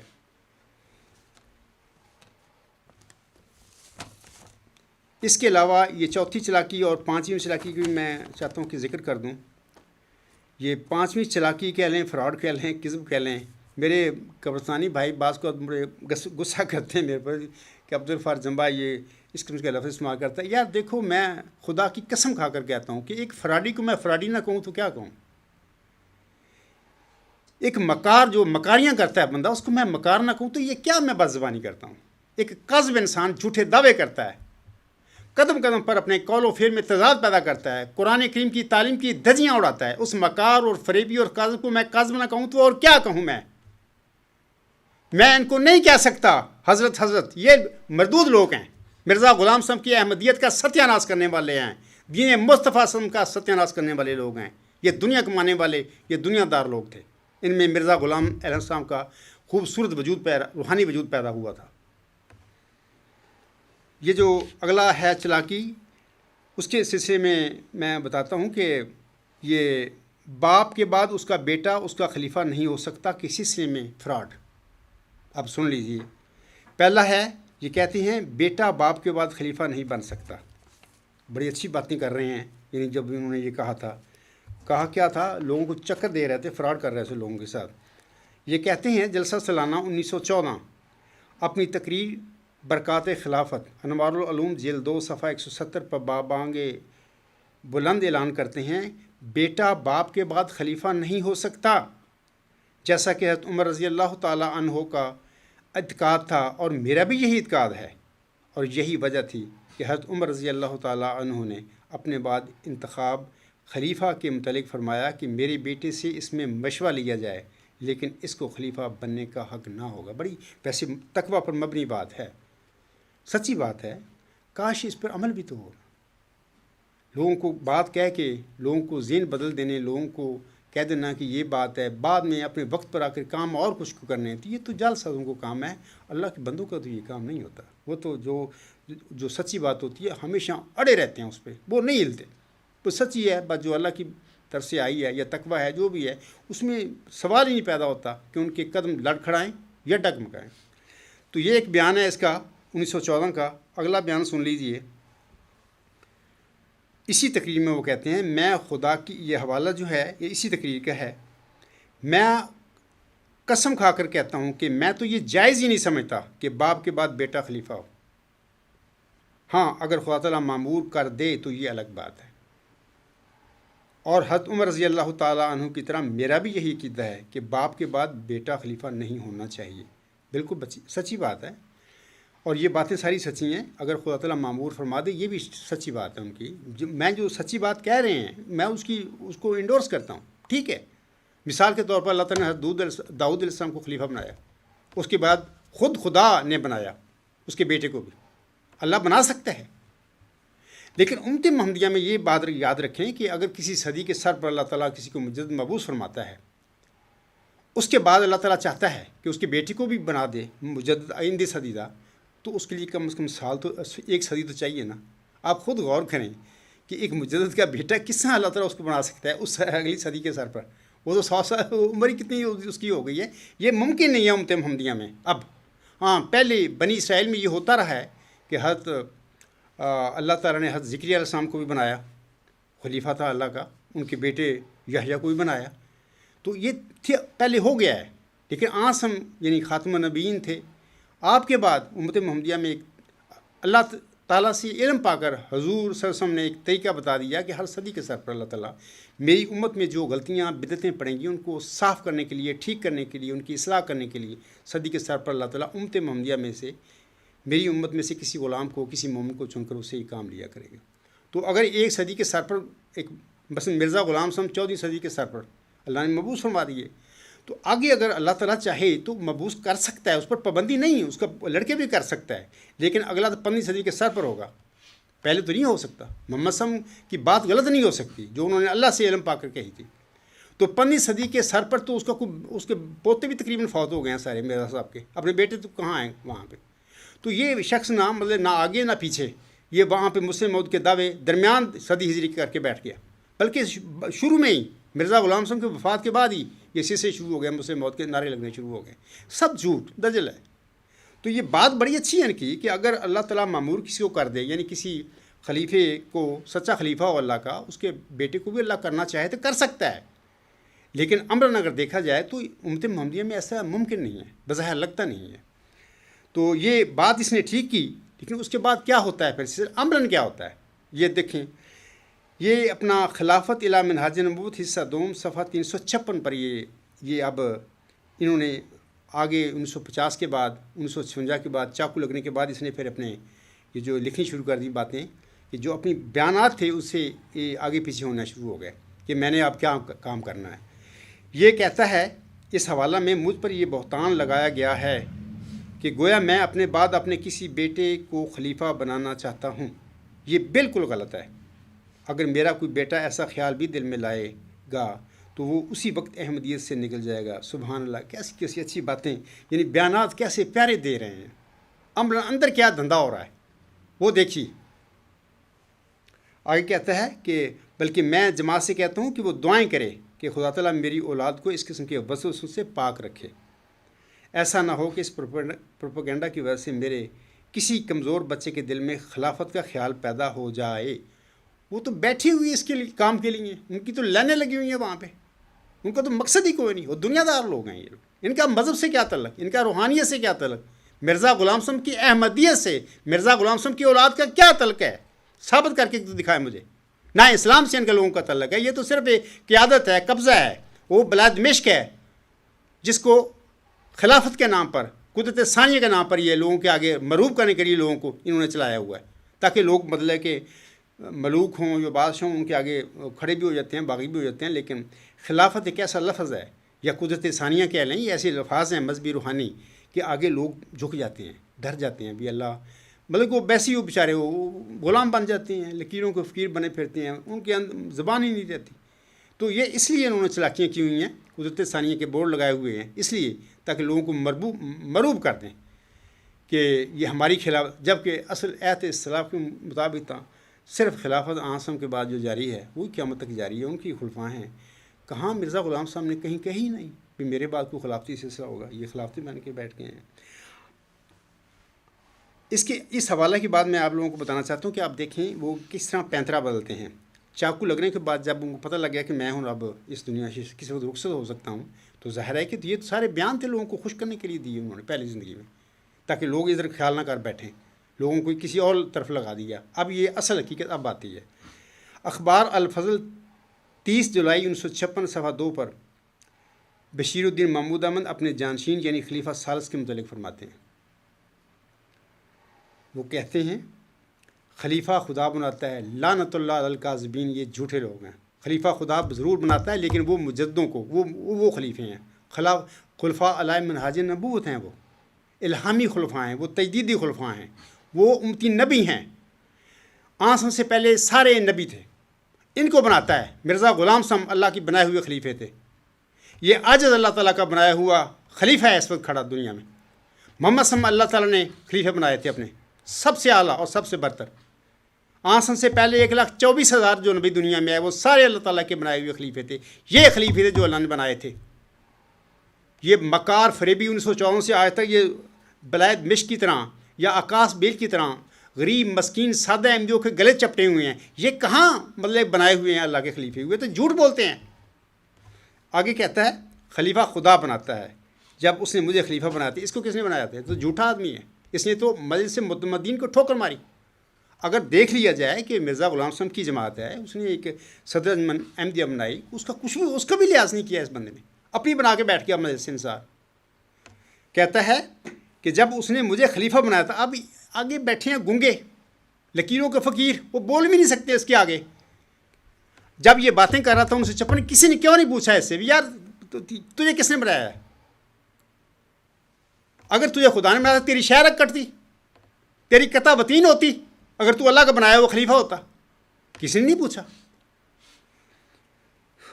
آگے کہتا ہے تو جماعت کے بڑے بڑے آدمیوں کی گردنیں پکڑوا کر میری بیعت کروا دی تھی، جن میں ایک میرے نانا، دو میرے ماموں۔ دیکھو کیسے کیسے مطلب لوگوں کو راضی کر رہا ہے، لوگوں کو مرعوب کر رہا ہے۔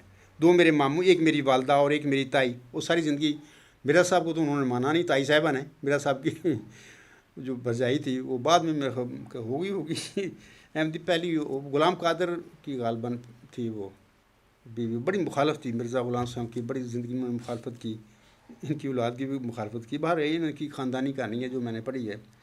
آگے کہتے ہیں ایک میری تائی اور ایک میرے بڑے بھائی بھی شامل تھے۔ بڑے بھائی کا بھی جھوٹ ہے، لوگ ثابت حوالے دیتے ہیں، ابھی اس شخص نے نہیں بیعت کی اس کی، یہ سب انہوں نے ڈرامہ کیا۔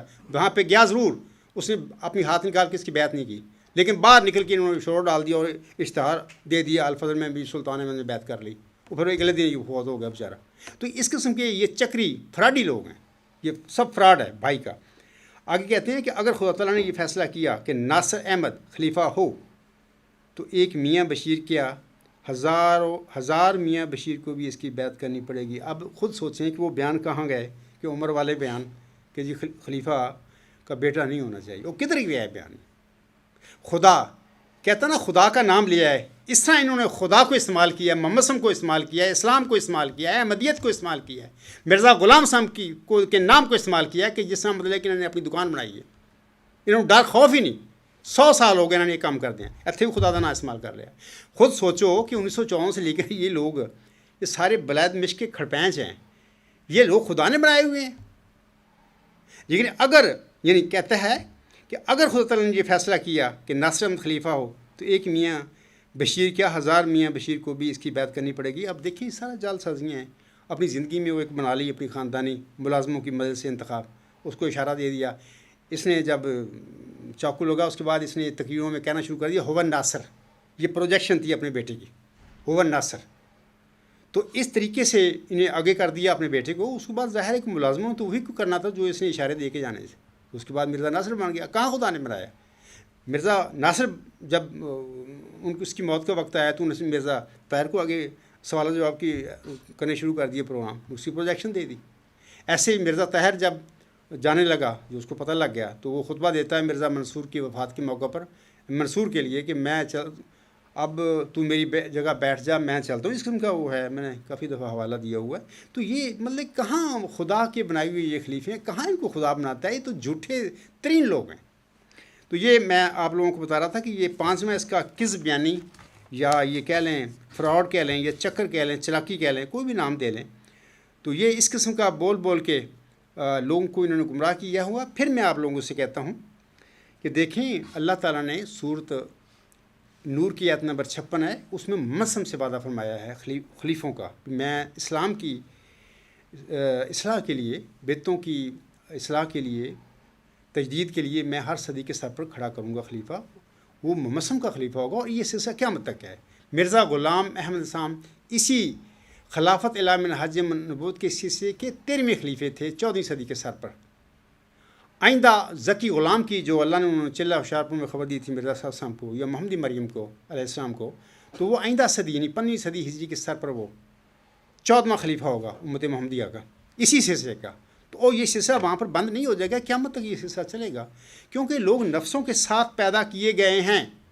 نفس انسان کو گمراہ کرتا ہے دنیا داری کے لیے یا اپنے مفادات کے لیے، جو بھی ہے وسوسے سے ڈالتا ہے۔ شیطان نفسی تو ہے، انسان کے ساتھ شیطان لگا رہے تو پھر وہ غلطیاں نہ کرے، فساد نہ ڈالے، یہ کیسے ہو سکتا ہے؟ تو پھر یہ سلسلہ تو جاری ہے اور قیامت تک جاری رہے گا، غلطیاں ہوتی رہیں گی، نفس دخل ڈالتے رہیں گے، پاک دین جو تعلیم ہے دین کی یا قرآن کی جو ہے اس میں وہ ڈالیں گے، تو ان کی اصلاح کرنے کا والے بھی جو آتے رہیں گے خدا تعالیٰ انہیں کھڑا کرتا رہے گا۔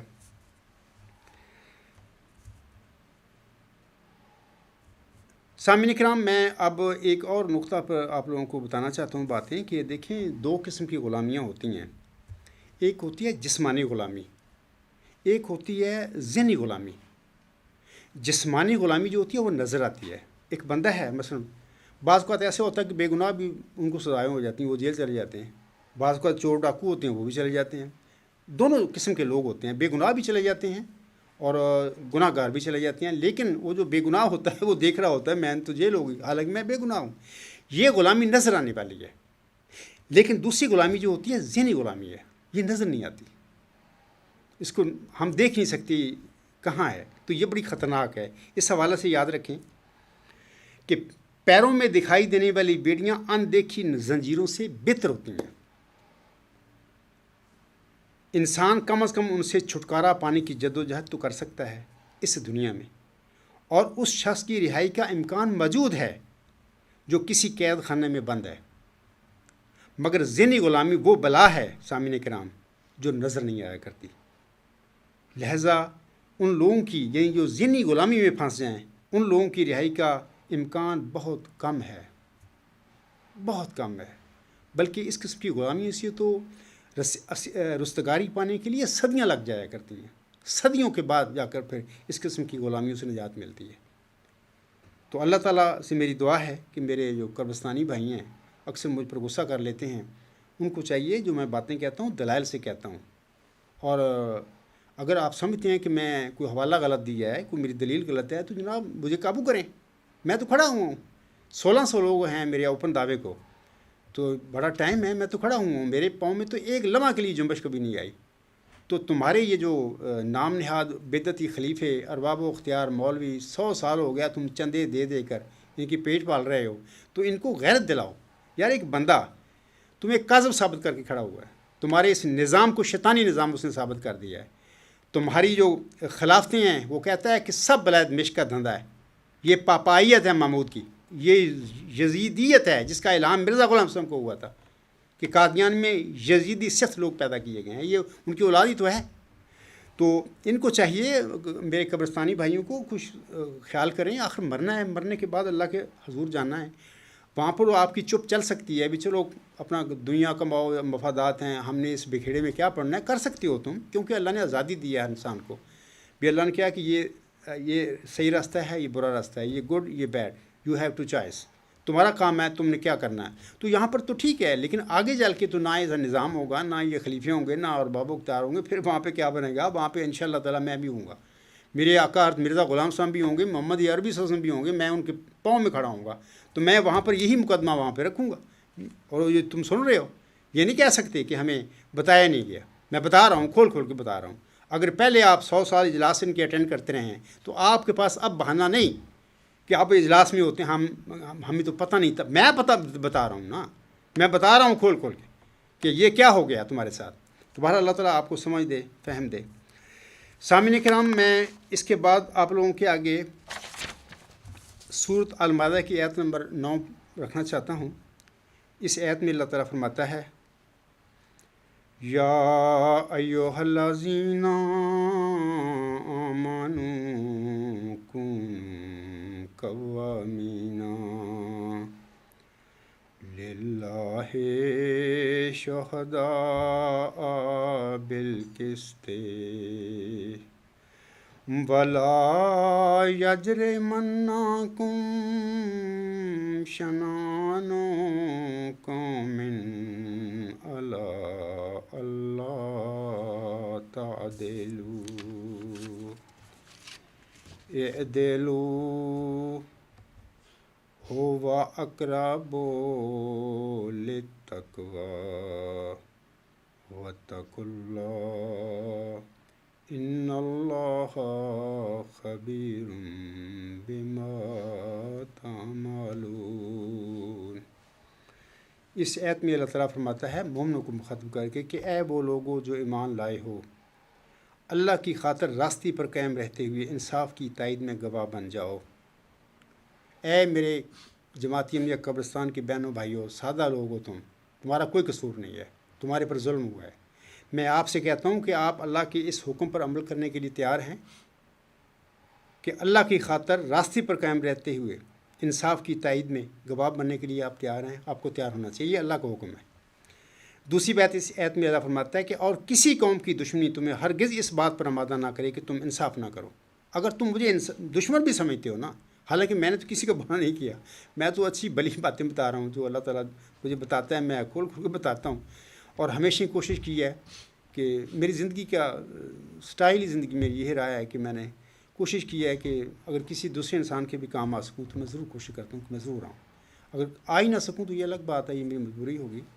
تو میں آپ لوگوں سے کہتا ہوں کہ اگر اس کے باوجود بھی آپ لوگوں کو میرے ساتھ دشمنی ہے تو آپ کو چاہیے کہ اللہ کے حکم مطابق اس دشمنی کو نظر انداز کر دیں، چھوڑ دیں، اس کو درمیان میں نہ لے آئیں، انصاف کریں۔ میرا دعویٰ ہے اور میں دعوے کے ساتھ میدان میں کھڑا ہوں، اور یہ دعویٰ خلیفہ مرزا طاہر احمد صاحب کے میں نے آگے رکھا، انہوں نے 10 سال چھپا لیا، پھر مرزا مسعود صاحب کے آگے 16 سال سے پڑا ہوا ہے۔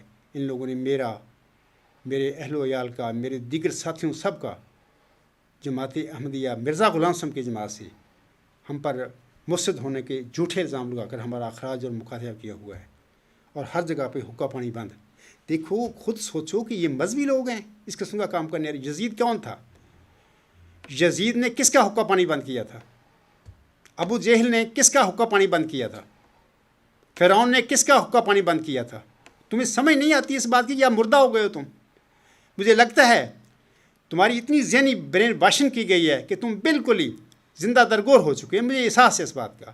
تبھی تو میں بار بار ایت استخلاف کے متعلق میں خطبات کا سلسلہ جاری کیا ہوا ہے کہ بار بار میں آپ لوگوں کو بتاؤں، کیونکہ اللہ تعالیٰ کا حکم ہے کہ وَذَكِّرْ فَإِنَّ الذِّكْرَىٰ تَنفَعُ الْمُؤْمِنِينَ۔ یہ غالباً سورۃ الذاریات میں اللہ فرماتا ہے کہ تم یاد دلاؤ، نصیحت کرتے جلاؤ، کیونکہ یاد دلانا، نصیحت کرنا مومنوں کو نفع بخشا کرتا ہے۔ میں بار بار آپ لوگوں کو یاد دلاتا ہوں، نصیحت کرتا ہوں کہ کھولو اپنی آنکھیں، اپنے ذہن بند کھولو، دل کھولو۔ تیسری بات جو ابھی میں نے آیت پڑھی ہے اس میں یہ ہے، اللہ فرماتا ہے تم انصاف کرو کہ وہ تقویٰ کے زیادہ قریب ہے، اور اللہ سے ڈرو۔ دیکھو، بڑا انصاف پر زور دیا اللہ نے۔ تو اگر واقعی آپ مسلمان ہیں، آپ اسلام کو چھوڑ نہیں چکے ہو، بڑی دکھ والی باتیں ہیں جب میں کہتا ہوں کہ تم لوگ اسلام کو چھوڑ چکے ہو، بڑے جوش میں تم آتے ہوگے، لیکن عملاً یہی بات ہے، تم چھوڑ چکے ہو۔ اگر تم واقعی اسلام پر قائم ہو، اسلام کے احکامات، قرآن کے احکامات پر آپ کا ایمان ہے، بلیو ہے کہ ہمیں وہی کرنا چاہیے جو اللہ کا حکم ہے، تو کھڑے ہو جاؤ اس آیت کے مطابق۔ میں آج بلاتا ہوں آپ لوگوں کو کہ اے وہ لوگوں جو ایمان لائے ہو، اللہ کی خاطر راستے پر قائم رہتے ہوئے انصاف کی تائید میں گواہ بن جاؤ، اور کسی قوم کی دشمنی تمہیں ہرگز اس بات پر آمادہ نہ کرے کہ تم انصاف نہ کرو۔ تم انصاف کرو کہ وہ انصاف تقویٰ کے زیادہ قریب ہے، اور اللہ سے ڈرو، یقیناً اللہ سے اس سے آگاہ ہے جو تم کرتے ہو۔ بہر اللہ تعالیٰ آپ کو اس کی توفیق دے، اور سورۃ مائدہ کی اس آیت نمبر 9 میں جو اللہ کے حکم ہیں اس پر آپ کو عمل کرنے کی توفیق بخشے۔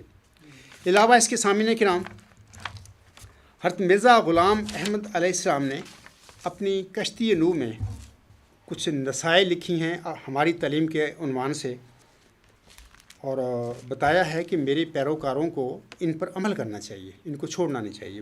میں چند ایک حوالہ پڑھنا چاہتا ہوں وہاں سے۔ حضرت مرزا غلام احمد علیہ السلام محمدی مریم کشتی نوح میں فرماتے ہیں، یہ روحانی خزائن جلد 19 صفحات 12 تا 13۔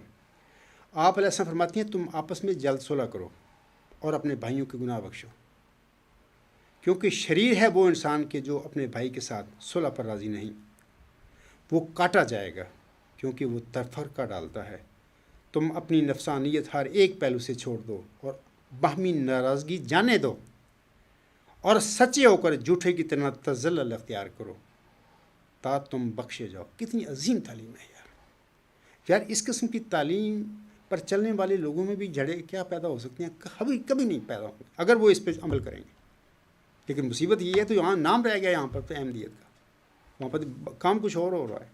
آگے اس میں فرماتے ہیں نفسانیت کی فربہی چھوڑ دو کہ جس دروازے کے لیے تم بلائے گئے ہو اس میں سے ایک فربہ انسان داخل نہیں ہو سکتا کیا ہی بدقسمت وہ شخص ہے جو ان باتوں کو نہیں مانتا جو خدا کے منہ سے نکلیں اور میں نے بیان کی۔ تم اگر چاہتی ہو کہ آسمان پر تم سے خدا راضی ہو تو تم باہم ایسے ہو جاؤ جیسے ایک پیٹ میں سے دو بھائی۔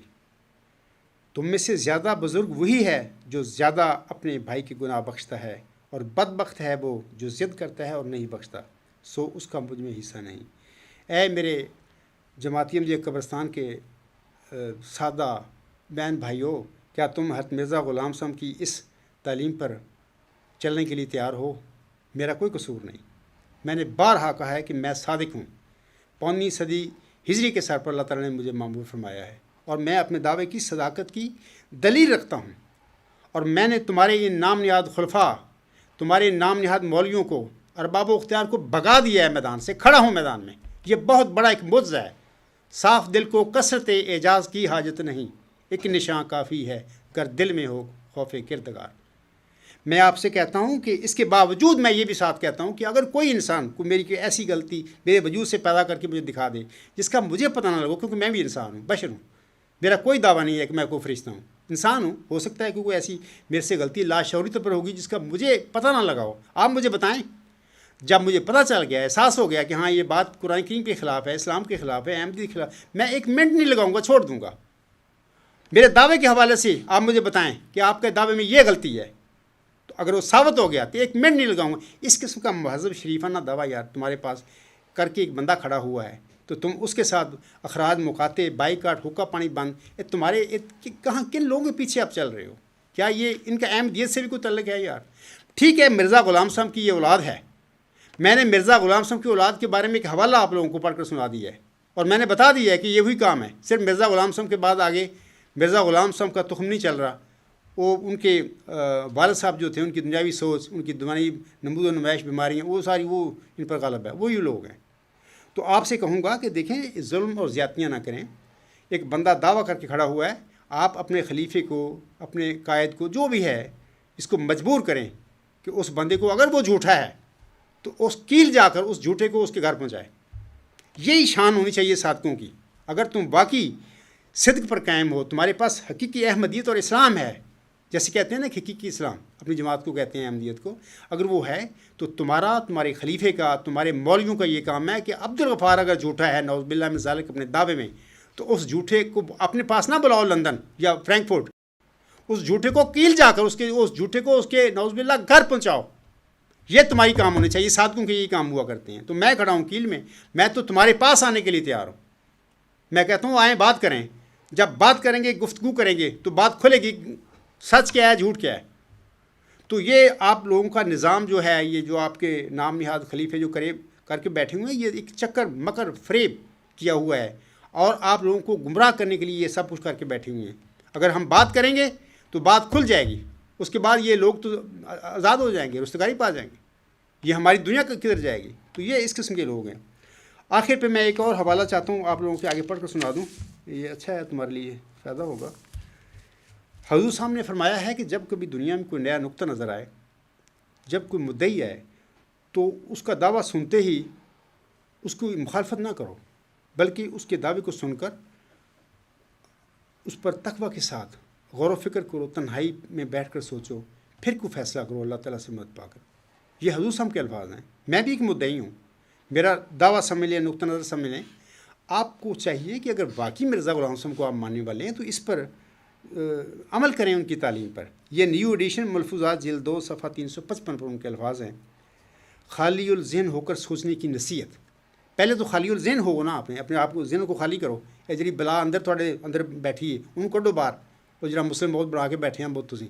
اس تو بعد خالی کو ہو کے پھر میرا دعویٰ ہے، ان کا ہے، جیسے 10 دعوے ہوں بے شک، ان کو غیر جانبدار ہو کر ان پر دیکھو کہ سچ کہاں ہے اور جھوٹ کہاں ہے۔ حضور صاحب فرماتے ہیں اصل بات یہ ہے کہ جب تک انسان کسی بات کو خالی اور ذہن ہو کر نہیں سوچتا اور تمام پہلوؤں پر توجہ نہیں کرتا اور غور سے نہیں سنتا، اس وقت تک پرانے خیالات نہیں چھوڑ سکتا۔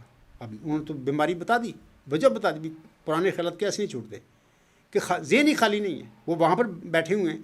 جن لوگوں کے اندر مسیح عیسیٰ ابن مریم آسمان پر جا کر وہ بیٹھا ہوا ہے، ان کے اندر بت بن کے بیٹھا، وہ ان کی ذہن کیسے خالی ہو سکتی ہیں؟ وہ کیسے قرآن کریم کی وہ 30 آیات کی طرف توجہ کریں جو میرا صاحب نے بتائی ہیں؟ اندر بیٹھا ہوا ہے، جب سے وہ نہیں نکلے گا تو قرآن کی طرف نہیں توجہ جائے گی۔ ایسے ہی بیماری ادھر لگا دی، مرزا بشیر الدین محمود احمد کے ہر مطلب کہ یوم مسلم موت منا کے ہر احمدی کے اندر بٹھا دیا اس کو۔ اب وہ جب تک نہیں نکلتا ذہن غیر جاندار نہیں ہو سکتا، اور جب ذہن غیر جاندار نہیں ہوگا تمہیں میرے عبدالغفار جمع کے دعوے کی سمجھ نہیں آ سکتی۔ آگے اس طرح فرماتے ہیں، اس لیے جب آدمی کسی نئی بات کو سنے تو اسے یہ نہیں چاہیے کہ سنتے ہی اس کی مخالفت کے لیے تیار ہو جائے، بلکہ اس کا فرض ہے کہ اس کے سارے پہلوؤں پر پورا فکر کرے اور انصاف اور دیانت اور سب سے بڑھ کر خدا تعالیٰ کے خوف کو مد نظر رکھ کر تنہائی میں اس پر سوچے۔ اگر ان باتوں پر ہم عمل کرنے والے ہوں نا تو کوئی مسئلہ ہی نہیں ہے، کسی مدعی کو پہچاننے میں کوئی رکاوٹ نہیں ہے، فوراً انسان کا دل، انسان کا ذہن وہ فیصلہ کر لیتا ہے کہ سچا کون ہے جھوٹا کون ہے۔ لیکن اگر ان باتوں پر اسی طرح جیسے کہ مرزا صاحب نے فرمایا ہے کہ ایسے کرو، ذہن کو خالی کرو، اب اس طرح ہم کریں گے تو یہ بات ہو جائے گی، کوئی مسئلہ نہیں۔ کسی کے دعوے کی حقیقت کو جاننا کوئی مشکل نہیں ہے، مشکل تب ہوتا ہے کہ جب ہم اپنے اندر جو بٹھائے ہوئے ہیں غلط باتیں ان کو نکالتے ہی نہیں ہیں۔ ہم لکیروں کے فقیر جب بن جاتے ہیں تو پھر وہ مشکل ہو جاتا ہے اس قسم کا کسی کے دعوے کو سمجھنا۔ سامعین کرام، پہلا جلسہ سالانہ 27، 28، 29 دسمبر 1891 میں حضور صاحب نے جاری فرمایا تھا، میرا خیال ہے جو میں نے دیکھا ہے، اور دوسرا جلسہ جو تھا 1892 میں، اس کے موقع پر یعنی 27 دسمبر 1992 کے اشتہار میں آپ نے کچھ دعائیں فرمائی تھیں ان لوگوں کے لیے جنہوں نے اس زمانے میں جلسہ میں شمولیت اختیار کی تھی۔ میں چاہتا ہوں کہ حضور صاحب کو الفاظ پڑھ دوں، اور میں بھی آج یہ جلسہ سالانہ جو جماعت احمدیہ اصلاح پسند جرمنی کے 9ویں جلسے سالانہ پر جو دوست شریک ہیں، اور اللہ تعالیٰ ان سب کو وہ جو دعائیں حضور صاحب نے فرمائی تھیں 1892 میں بھی یہ دعا کرتا ہوں ان کے لیے، یہ سارے دوست جو ہیں میرے جلسے اس میں شامل ہیں وہ سب اس کا فائز پائیں، وہ دعا کی جو قبولیت ہے ان کے حق میں ہو جائے۔ تو حضور صاحب فرماتے ہیں، بالآخر میں دعا پر ختم کرتا ہوں کہ ہر یک صاحب جو اس للہی جلسہ کے لیے سفر اختیار کرے، خدا تعالیٰ ان کے ساتھ ہو اور ان کو اجر عظیم بخشے اور ان پر رحم کرے اور ان کی مشکلات اور اضطراب کے حالات ان پر آسان کر دے اور ان کے ہم و غم دور فرماوے اور ان کو ہر تکلیف سے مخلصی عنایت کرے اور ان کی مرادات کی راہیں ان پر کھول دے اور روز آخرت میں اپنے ان بندوں کے ساتھ ان کو اٹھاوے جن پر ان کا فضل و رحم ہے، اور تا اختتام سفر ان کے بعد ان کا خلیفہ ہو۔ اے خدا، اے ذوالجلال مجد والعطا اور رحیم اور مشکل کشا، یہ تمام دعائیں قبول کر اور ہمیں ہمارے مخالفوں پر روشن نشانوں کے ساتھ غلبہ عطا فرما کہ ہر یک قوت اور طاقت تجھ ہی کو ہے۔ آمین ثم آمین۔ خاک صاحب بھی ابھی میں نے بتایا ہے، دوبارہ کہہ دیتا ہوں کہ جتنے بھی دوست احباب اس جلسہ میں شریک ہیں دور دور سے آئے ہیں، بلکہ بعض تو دوسرے ملکوں سے بھی آئے ہیں، اللہ تعالیٰ ان سب کو یہ جو حضور صاحب نے دعائیں فرمائی ہیں، میں بھی یہی دعائیں کرتا ہوں آپ لوگوں کے لیے کہ اللہ تعالیٰ آپ سب کی مشکلیں دور فرمائے، اس جلسے کی بہتر سے بہتر فیوز آپ کو دے، آپ کے علم میں، آپ کے ایمان میں اللہ تعالیٰ مزید ترقیات بخشے اور آپ کو مزید حق الیقین ہو جائے کہ سچ کیا ہے اور جھوٹ کیا ہے۔ اسی پہ میں اپنا خطبہ جمعہ ہے اس کا اختتام کرتا ہوں۔ وما علینا الا البلاغ وآخر دعوانا الحمد للہ رب العالمین۔ اولم وآخرم وظاہرم وباطنن هو مولانا نعم المولا ونعم النصیر ونعم الوکیل۔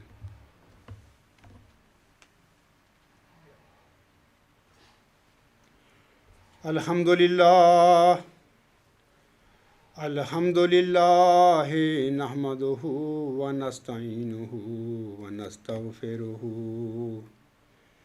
ونؤمن بہ ونتوکل علیہ ونعوذ باللہ من شرور انفسنا ومن سیئات اعمالنا۔ من يهده الله فلا مضل له ومن يضلله فلا هادي له ونشهد أن لا إله إلا الله ونشهد أن محمدا عبده ورسوله عباد الله رحمكم الله إن الله يأمر بالعدل والإحسان وإيتاء ذي القربى وينهى عن الفحشاء والمنكر والبغي يعظكم لعلكم تذكرون اذكروا الله يذكركم وادعوه يستجب لكم ولذكر الله أكبر